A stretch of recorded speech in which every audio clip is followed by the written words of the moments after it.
ሰላም ደናችሁ ደህና ናችሁ? ዛሬ ደግሞ በጣም የሚጣፍጥ ቆንጆ ዳቦ አሰራር ይዤላችሁ መጥቻለሁ። እንደምትወዱት ተስፋ አደርጋለሁ። ወደ አሰራሩ እንሂድ። መጀመሪያ ሳህናችን ላይ 500 ግራም ወይም ደግሞ ግማሽ ኪሎ ፍርኖ ዱቄት እንጨምራለን። መሃሉ እንደዚህ ከፈት ካደረግነው በኋላ አንድ የውሃ ብርጭቆ ሞቅ ያለ ወተት፣ አንድ የሾርባ ማንኪያ ስኳር እና አንድ ከግማሽ የሾርባ ማንኪያ እርሾ አድርገን እንዲያዋህደነው 5 ደቂቃ እንጠብቃለን። ከዛ አንድ የሻይ ማንኪያ ጨው፣ አንድ ሲኒ ዘይት የአትክልት ዘይት እናደርጋለን። እንቁላል እንጨምራለን።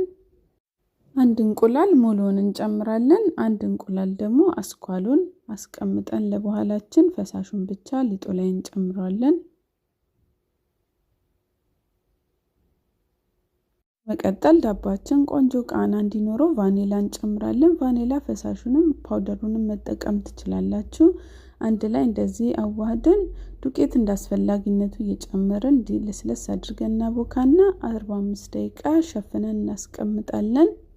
ከ45 ደቂቃ በኋላ የምንዳምጥበት ቦታ ላይ እንደዚህ ዱቄት እንነሰንሳለን። ሊጣችንን እናውጣና እንዳምጣለን።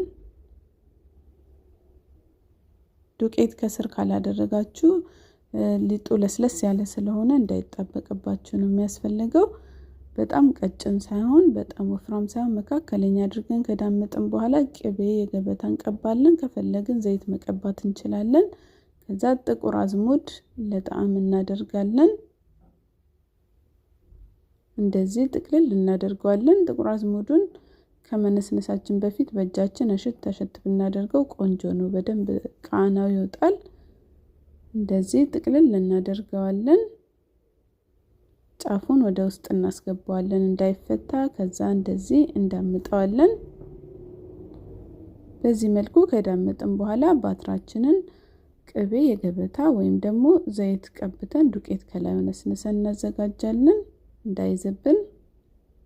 ከፈለጋችሁ ደግሞ የኦቭን ወረቀት መጠቀም ትችላላችሁ። እዛ ሊጣችንን ባትራችን ላይ እናዞራለን። ከድነነው ለ15 ደቂቃ እናስቀምጠዋለን።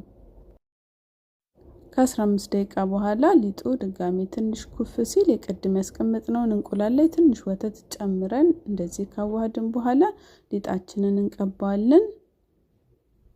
እዛ በደንብ ስል በሆነ ቢላ በዚህ መልኩ እንቆራርጠዋለን።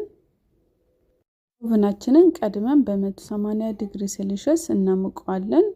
ከዛ በኋላ ሊጣችንን እንደዚህ ቆራርጠን ካዘጋጀን በኋላ ኦቨን ውስጥ እናደርገውና ለ20 ደቂቃ እናበስላለን። እንዳስፈላጊነቱ ደቂቃ እየጨመርን ቀላ ብሎ ሲበስል እናውጣዋለን። ያው እንደዚህ ቆንጆ ሆኖ ሲበስል ዳባችንን እናውጣዋለን። ከዛ ከድነን ቀዝቀዝ እስኪል እንጠብቃለን። ያው በትኩስ መብላት ከፈለጋችሁ ይቻላል፣ ግን ዳቦ ቀዝቀዝ ሲል ነው የሚጣፍጠው። ከዛ እንቆርሳለን።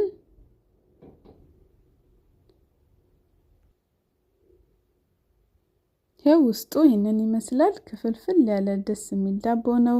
የቫኒላውና የጥቁር አዝሙዱ ቃና በጣም ደስ ይላል። እንዳልኳችሁ የገበታ ቅቤ ግዴታ አይደለም መጠቀም፣ ዘይት መጠቀም ትችላላችሁ። እናንተም ቤታችሁ ሰርታችሁ ሞክሩት። ስለተከታተላችሁን ከልብ አመሰግናለሁ። አስተያየታችሁን ጻፉልኝ። ቪዲዮን ከወደዳችሁት ላይክ፣ በሌላ ስራ ቪዲዮ ድጋሚ እስከምንገናኝ ቻው።